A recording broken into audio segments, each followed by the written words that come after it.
Hello guys, कैसे हैं आप सब लोग। आज ये बहुत अच्छा एक एडिटोरियल लेके आया हूँ मैं, जो कि आपको कहीं ना कहीं सोचने पे मजबूर कर देगा कि एक्चुअली चल क्या रहा है। ठीक है, चलिए पहले स्टार्ट करते हैं। एडिटोरियल का नाम है कंटेम्प्ट फॉर लेबर। अब देखिए यहाँ पे कंटेम्प्ट जो वर्ड आया है, कंटेम्प्ट वर्ड को मैं हाईलाइट कर देता हूँ। कंटेम्प्ट का मतलब होता है मानहानि या फिर तिरस्कार तिरस्कार मानहानि। तो एक तरीके से मान के चलिए, तो इस हेडिंग का मतलब क्या हुआ। हेडिंग का मतलब हो गया कंटेम्प्ट फॉर लेबर। लेबर के लिए कुछ एक बुरी बात है, या फिर लेबर के लिए एक तरीके से मान के चलिए हम जो है क्या नाम है किसी प्रॉब्लम की बात कर रहे हैं जो कि सीधे सीधे लेबर से रिलेटेड है। चलिए पढ़ते हैं आगे। Centre should not allow exemptions for the welfare laws for workers mooted by the states. अब देखिए यहाँ पे एग्जेम्पशंस है। एग्जेम्पशंस का मतलब होता है छूट, या फिर जो है कुछ छूट मिलना, कुछ जो है क्या नाम है, जैसे कि आपने इस टाइम लॉकडाउन चल रहा है तो इस वर्ड को तो याद रखिए। एग्जेम्पशंस बहुत बार यूज़ होगा किसी भी एडिटोरियल में और बहुत जगह। एग्जाम्पशन का मतलब होता है कि एक तरीके से कहते हैं ना कि हाँ लॉकडाउन में ढील दी गई। लॉकडाउन में थोड़ा जो है जैसे कि कर्फ्यू लगता है तो हम कहते हैं कर्फ्यू में थोड़ी ढील दी गई। तो ढील देने का मतलब क्या होता है, एक तरीके से आप मान के चलिए कि एग्जाम्पशंस मतलब छूट देना, कुछ राहत देना, कुछ मतलब फ्री स्पेस देना। और एक वर्ड और है यहाँ पे मूटेड, इसको भी मैं हाईलाइट कर रहा हूँ। एक वर्ड और आता है यहाँ पे मूटेड। मूटेड का मतलब होता है प्रस्तुत करना, मूटेड बाय द स्टेट्स। मतलब साफ साफ बोला है centre should not allow exemptions. Centre को जो है जो एग्जाम्पशंस हैं, जो जो क्या नाम है वेलफेयर लॉज में जो छूट हैं उनको अलाउ नहीं करना चाहिए, जो कि स्टेट्स ने प्रस्तुत करे हैं लेबर लॉज में सेंटर को। अब देखते हैं, आगे बढ़ते हैं। At a time when everyone is awaiting an early end to the health and economic crisis caused by the global pandemic. ये एक तरीके से मान के चलिए कि जो है at the time when everyone is waiting, मतलब हम उस समय की बात कर रहे हैं, यहाँ पे सब वेट कर रहे हैं कि early and health and economic crisis ख़त्म हो जाए कॉज्ड बाय द जो ग्लोबल पैंडमिक से है। हम उसका वेट कर रहे हैं कि अर्ली जल्दी ख़त्म हो जाए। The interest of labours and workers are once again set to be sacrificed. The जो इंटरेस्ट हैं, जो एक तरीके से मान के इंटरेस्ट ऑफ लेबर्स, जो लेबर की हित की बात है, लेबर की और वर्कर्स की जो हित की बात है, वंस अगेन वो सेक्रीफाइस कर दिए। वंस अगेन एक तरीके से सेक्रीफाइस करना, आपको सबको पता है कि सेक्रीफाइस करना मतलब अपनी जो सबसे अमूल्य या फिर जो सबसे अपनी इम्पॉर्टेंट चीज़ है उसको आप एक तरीके से गवा दे रहे हैं। उसको आप एक तरीके से मान के चलिए कि आप जो है जानबूझ के आप उसको उसको एक तरीके से वो चीज़ आपसे छीन ली जा रही है, सेक्रीफाइस कर दी गई है, आपको सेक्रीफाइस कर दी। मतलब साफ कह रहा था interest of the labours and the worker are once again set to be sacrifice. जो लेबर्स और वर्कर्स के जो हित की बात है, जो उनके जो क्या नाम है इंटरेस्ट हैं, इंटरेस्ट का मतलब क्या हो गया यहाँ पे। इंटरेस्ट ऑफ लेबर्स का मतलब एक तरीके से मान लीजिए एम्यूनिटीज़। एम्यूनिटीज़ का मतलब होता है कि जो फैसिलिटीज़ दी जा रही हैं, जो काम करने के टाइम पे जो भी कुछ छूट वगैरह मिलती है, उनको सेक्रीफाइस करना पड़ गया। क्यों करना पड़ गया ये आगे देखते हैं। The revival of the business and the economic activity after weeks of forced closure is indeed a key objective to be achieved. Simple सी बात है, ये बोल रहा है, साफ साफ कहा जा रहा है the revival of the business, जो बिजनेस और इकोनॉमिक एक्टिविटीज़ को लेकर रिवाइवल चल रहा है after a week of force closure is indeed a key objective. वो एक की ऑब्जेक्टिव है टू बी अचीव्ड, जो हमें अचीव करना है। जो इकोनॉमिक और एक तरीके से इकोनॉमी और बिजनेस का जो पहिया है उसको घुमाना, उसको activity after weeks of force closure is indeed a key object to be achieved. हमें जो बिजनेस और इकोनॉमिक एक्टिविटीज़ का जो एक रिवाइवल है, जो मतलब शुरुआत है, दोबारा से शुरुआत करना। रिवाइवल का मतलब होता है दोबारा से शुरुआत करना, वो एक की ऑब्जेक्टिव है। इसमें इंडीड का मतलब होता है कि एग्री करना, कोई शक नहीं कि वो एक की ऑब्जेक्टिव है। हाउएवर, अब जैसे कि देखिए, अब जो जिसकी रीडिंग अच्छी होगी अब यहाँ पर देखिए, अब लग गया हाउएवर। हाउएवर का मतलब हो गया अब जो ऊपर बात लिखी है द रिवाइवल से लेकर अचीव तक, अब हाउएवर इस बात को कॉन्ट्रास्ट कर रहा है। कॉन्ट्रास्ट का मतलब हो गया इसको नकार रहा है। क्या? However it is amoral and perverse on the part of some states to address this need by granting sweeping exemptions from legal provisions aimed at protecting laborers and employees in factories। अब देखिए काफ़ी लंबा चौड़ा लिखा है, तो अगर आपको फास्ट रीडिंग करनी है तो सिंपल सी बात है, क्रक्स पे आ जाते हैं। हाउएवर मतलब जबकि कुछ ऐसे स्टेट्स जो हैं वो क्या कर रहे हैं, जो लेबर लॉज हैं, जो लेबर लॉज में, जो हमारे लेबर लॉ बने हुए हैं उनमें उनके प्रोविजंस में चेंजेस कर रहे हैं, जो कि डायरेक्टली क्या करते हैं, जो कि directly aimed at protecting labours and employees in factories, जो कि डायरेक्टली जो है लेबर्स को जो है प्रोटेक्ट करते हैं। फैक्ट्रीज़ में जो लोग काम करने वाले हैं उनके लिए जो एक तरीके से जो राइट्स बनाए गए हैं, जो उनके लिए लॉज बनाए गए हैं, उनमें कहीं ना कहीं कुछ स्टेट्स ऐसे हैं जो स्वैपिंग दी एग्जेम्पशंस, मतलब उनकी छूट में कुछ ना कुछ जो है ऊपर नीचे चेंज कर रहे हैं। अब देखते हैं कौन कौन से स्टेट हैं, आगे देखते हैं। जैसे कि देखिए बोल दिया उन्होंने, मध्य प्रदेश हैज़ एम्बार्क्ड। अब देखिए यहाँ पे एम्बार्क्ड वर्ड आ गया। एम्बार्क्ड वर्ड का मतलब क्या होता है, मैं हाईलाइट कर दे रहा हूँ। एम्बार्क्ड वर्ड का मतलब होता है, मतलब शुरुआत करना। और जैसे कि कोई किसी पे हमला बोलता है तो हम बोलते हैं जैसे कि बाबर एम्बार्क दी इंडिया, मतलब इंडिया पे चढ़ाई कर दी, तो इसलिए भी यूज़ करते हैं। तो Madhya Pradesh has embarked on a plan to give a boost to business and industries by allowing units to be operated without many of the requirements of the Factory Act।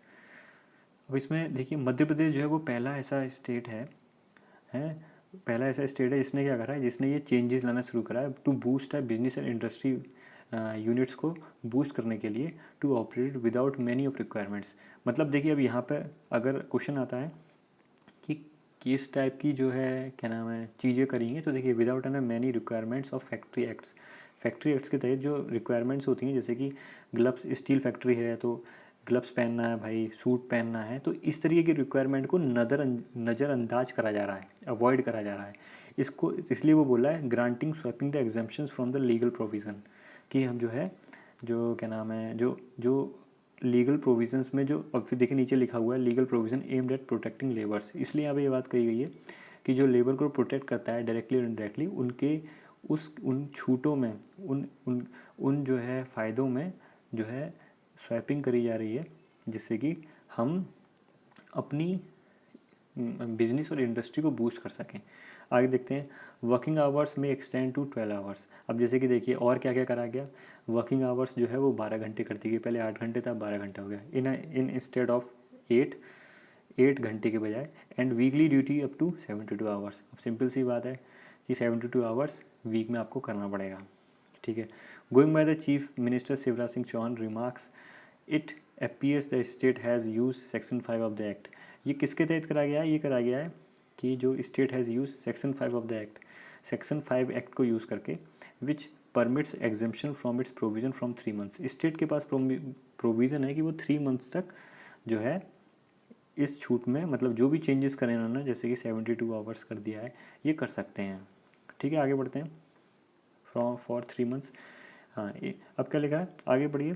In the hope that centre would approve such suspension for at least 1000 day. अब क्या है, अभी आगे बोल रहे हैं in hope that, लेकिन 3 महीने के लिए गवर्नमेंट तो स्टेट गवर्नमेंट तो कर सकती है, लेकिन क्या है कि लोग जो है जो राइटर है वो ये बोल रहा है कि इस होप में कि सेंटर इसको सस्पेंड करेगी एटलीस्ट फॉर 1000 डे के लिए। हाउएवर, अब देखिए फिर हाउएवर लग गया, इसका मतलब क्या है, ये एक तरीके से कनेक्टर है, मतलब इस बात को कटाक्ष करा जाएगा, इसको कॉन्ट्रास्ट करा जाएगा। हाउएवर दिस एग्जेम्पशन, जो ये छूट है, can be given only during a public emergency, ये पब्लिक इमरजेंसी में करी जा सकती है। Defined in a limited way as a threat to security due to a war or external aggression. देखिए अब देखिए हाउएवर लगे, इसका मतलब इस जो ऊपर वाली बात है, जो सेंट्रल इसको सस्पेंड करेगी, ये कब कर सकती है इसको सस्पेंड, इसके नीचे इसने दिया है, क्या दिया है, ये कब कर सकती है, जब ये जो छूट है ये पब्लिक इमरजेंसी घोषित करी जाए, या फिर कोई वॉर हो या एक्सटर्नल एग्रेशन हो, उस टाइम में सेंट्रल इंटरफेयर करके और 1000 डे के लिए सस्पेंड कर सकती है, ठीक है। अब आगे देखते हैं आगे क्या। Uttar Pradesh has approved an ordinance suspending for 3 years of all labor law save a few ones relating to the abolition of child and bonded labor, women employees, construction workers and payment wages, besides compensation to the workmen for accidents while on duty। अब जैसे कि उत्तर प्रदेश है, ये पहला ऐसा राज्य बना जिसने 3 साल के लिए जितने भी लेबर लॉज हैं उनको सस्पेंड कर दिया है। फिर सेव अ फ्यू वंस, कुछ को छोड़ गए, relating to abolition of child labour, मतलब बच्चे लोग काम नहीं कर सकते, एंड बॉन्डेड लेबर का मतलब ये है कि आपका जैसे कि परमानेंटली 3 महीने काम करना ही करना है, ये क्राइटेरिया नहीं चलेगा। वुमेन्स एम्प्लॉई वाला इन्होंने जो है क्या नाम है इस पर वुमेन एम्प्लॉयज़ इसका ध्यान रखा है। Construction workers and payment wages इसका ध्यान रखा है। Besides compensation to the workman for accident, कि हाँ भाई अगर किसी का एक्सीडेंट हो जाता है ऑन ड्यूटी तो उसको वेजेस मिलेंगे, इसका भी इन्होंने ध्यान रखा है। बकाया बाकी के सारे लेबर लॉ हैं वो सस्पेंड कर दिए हैं।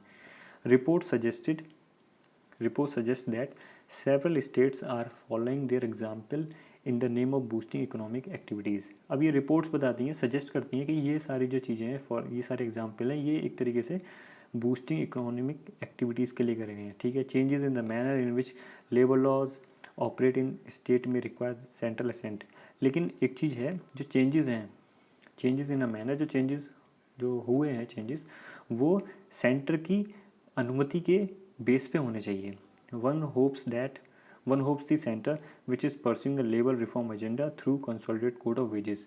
जो एक होप ये भी है, एक मतलब कि आशा की किरण ये भी है कि सेंटर जो है इन सब चीज़ों को, लेबर रिफॉर्म्स और लेबर एजेंडा को लेगी, ये कंसोलिडेटेड कोड ऑफ वेजेस के थ्रू लेगी। आगे बढ़ते हैं। कंसोलिडेटेड कोड ऑफ वेजेस का मतलब एक तरीके से मान के चलिए जो भी वेजेस के और जो भी जो है इनके जो नियम हैं उसके अकॉर्डिंगली सेंट्रल डिसाइड करेगी। ठीक है। Industrial relations and occupation safety, health and working condition would not readily agree to wholesome exemptions from legal safeguards and protection the law now afford to workers। अब देखिए साफ साफ बोल रहा है यहाँ पे कंसोलिडेटेड कोड्स ऑफ वेजेस, और सेंट्रल क्या क्या देखेगी, इंडस्ट्रियल रिलेशंस हो गए, ऑक्यूपेशन सेफ्टी हो गई, हेल्थ एंड वर्किंग कंडीशंस हो गई, would not readily to agree wholesome exemptions. मतलब ये अभी तैयार नहीं है कि ये सारी चीज़ें छीन ली जाएं वर्कर्स से, और from legal safeguards and protection the law now afford to worker, और ये सारी चीज़ें हैं वो वर्कर्स अभी अफोर्ड नहीं कर पाएगा। ठीक है। द मोस्ट एग्रीगियस का मतलब होता है आपका बहुत बेकार बात, मतलब सबसे बेकार बात जो है, सबसे एक तरीके से मान के चलिए कि इससे ज़्यादा कहते हैं ना, हिंदी में वर्ड बोलते हैं निकिस्ट, तो इंग्लिश में होता है एग्रीगियस। इससे बेकार बात नहीं हो सकती। Except of the countries responsible to the pandemic was it inability to protect the most vulnerable section and its vast under class of labour from its impact. मतलब सबसे ये बेकार बात है कि जो सबसे कंट्री का जो सबसे रेस्पॉन्सिबल जो सेक्शन है उसको हम, जो सबसे वनरेबल सेक्शन है उसको हम प्रोटेक्ट नहीं कर सकते। Inability to protect the most vulnerable section and its vast under class of labours from its impact, इस पैंडेमिक इम्पैक्ट से हम उनको नहीं बचा सकते, और जबकि सबसे ये रिस्पॉन्सिबल सेक्शन है। द एम्फेसिस का मतलब होता है किसी चीज़ को बढ़ाना, किसी चीज़ को स्टिमुलेट करना। The emphasis in the initial phase was on dealing with the health crisis, even when the consequence was not the creation of the economic crisis। अब देखिए बोल रहा है जो जो भी हमने करा है, ये the emphasis in the initial phase, ये अभी ऑन डीलिंग द हेल्थ, ये अभी इनिशियल फेज में हेल्थ को, ये जो जो this the emphasis in the initial phase, अभी जो ये चीज़ है ना ये इनिशियल फेज पे ये हेल्थ क्राइसिस से डील करेगा। इट मीन्स ये है कि अगर जो भी हमने चेंजेस करें अभी के लिए, तो हम सिर्फ हेल्थ के लिए बोल रहे हैं कि हाँ हेल्थ के लिए वर्कर्स को इम्पैक्ट पड़ेगा क्योंकि कोरोना चल रहा है इसलिए। आगे क्या है, even when the consequences was the creation of the economic crisis, जबकि जो इसके कॉन्सिक्वेंसेस हैं वो इकोनॉमिक क्राइसिस को एक तरीके से देंगे, जन्म देंगे, क्रिएट करेंगे। While the country watches with horror the continuance of the collective misery of migrant workers well into third spell of the national lockdown। जो कंट्री है वो सिंपल सी बात है, यहाँ पे मिजरी वर्ड हो गया। माइजरी का मतलब होता है माइजरी ऑफ माइग्रेंट्स का मतलब जो गरीब, और जो कलेक्टिव माइजरी मतलब जो गरीब वर्ग के लोग हैं वो थर्ड स्पेल में है लॉकडाउन के, ये तो सबको पता है। और ये कलेक्टिव रिस्पॉन्सिबल मतलब ये चीज़ बढ़ रही है। The attitude of the ruling class towards labour remains one of the utter apathy. जो एटीट्यूड है रूलिंग क्लास का, मतलब जो पॉलिटिशियंस हैं, जो रूलिंग क्लास का, वो अपैथी है। अपैथी का मतलब बहुत ही गंदा है उनके लिए, वर्किंग क्लास वालों के लिए, जो वर्कर्स हैं। बॉर्डरिंग ऑन कंटेम्प्ट के एक तरीके से मान के चलिए उनको दरकिनार करा जा रहा है। वाई एल्स, अब आगे है, why else would a government relieve factories on even elementary duties such as providing drinking water, first aid box and protective equipments. साफ साफ यहाँ पे क्वेश्चन पूछा जा रहा है, क्यों ना जो गवर्नमेंट है वो एलिमेंट्री ड्यूटीज़ पे रिलीफ दे, जैसे कि प्रोवाइडिंग ड्रिंकिंग वाटर हो गया, फर्स्ट एड बॉक्स हो गया, प्रोटेक्टिव जो है इक्विपमेंट्स हो गया, इन पे रिलीफ दे, मतलब इनमें छूट दे, इनको ये दे दे, और सस्पेंड कर दे क्या, क्लीननेस, वेंटिलेशन, लाइटनिंग, कैंटीन, ये चीज़ें एक बार को, और रेस्ट रूम, और आपका ये हो गया रैचेस। रैचेस का मतलब होता है, रैचेस का मतलब होता है वो जगह जहाँ पर मतलब छोटे बच्चे रखे जाते हैं, जैसे कि फैक्ट्री है, फैक्ट्री में रैचेस एक पोर्शन होगा जहाँ पे छोटे बच्चे रखते हैं जो कि वर्किंग वूमेन है बट चाइल्ड है उनके पास, तो वहाँ पे वो रख सकते, वहाँ पे वो अपने बच्चों को रख के फिर काम पे जाती हैं, इसको बोलते हैं रैचेस। ठीक है, तो कहने का मतलब ये है कि ये यहाँ पे क्वेश्चन ये बोला जा रहा है कि अगर क्यों ना गवर्नमेंट जो एलिमेंट्री ड्यूटीज़ हैं उनमें एक तरीके से उनको छूट दे, वो फैसिलिटीज़ दे, फर्स्ट एड बॉक्स की, ड्रिंकिंग वाटर की, प्रोटेक्टिव इक्विपमेंट्स की, स्टील फैक्ट्री में काम कर रहे हैं तो प्रोटेक्टिव इक्विपमेंट्स, सूट वूट, ग्लव्स वगैरह सब कुछ मिले, और सस्पेंड कर दे वो रिक्वायरमेंट जैसे कि क्लीननेस है कि हाँ भाई सैनिटाइज हो गया और इन सब चीज़ों का मतलब नहीं बनता अगर आप आपकी फैक्ट्री में काम कर रहे हो, वेंटिलेशन हो गया, लाइटनिंग हो गई, कैंटीन हो गई, खाने की ज़रूरत नहीं है, मोटा खाना खा लेंगे, रेस्ट रूम हो गया, रैचेज़ हो गया, इनको आप हटा दीजिए, लेकिन जो एलिमेंट्री ड्यूटीज़ की जो वो एमिनिटीज़ हैं, फैसिलिटीज़ हैं, वो आप देते रहिए। तो ये हो गया, तो आप इन सारी इस पूरे जो है, अब देखिए इसमें एक एग्रीगेस, एक वोकैब आ गई, एक आपकी कंटेम्प्ट आ गई, एक एग्जम्पशंस आ गई, ये बहुत इंपॉर्टेंट है। एक मोटिड इतनी इंपॉर्टेंट नहीं, कंटेम्प्ट, एग्जम्पशंस और एग्रीगेस, ये 3 वोकैब, एम्बार्क्ड 4, ये 4 वोकैब काफ़ी इंपॉर्टेंट है, मैं चारों के बारे में आपको बता चुका हूँ। तो आई होप आपको अब एक चीज़ आपको समझ में आई हुई कि कहीं ना कहीं जो इंटरेस्ट ऑफ लेबर है उनको सेक्रीफाइस करा जा रहा है और गवर्नमेंट कर रही है, ये कहीं ना कहीं तक जो है इस आर्टिकल को पढ़ के लगा। अगर कंक्लूजन में आता है तो आप बोल सकते हैं कि हाँ कहीं ना कहीं interest of labours has been sacrificed by the government, ये बात सही है। तो आई होप आपको ये एडिटोरियल का एक्सप्लेनेशन पसंद आया हो।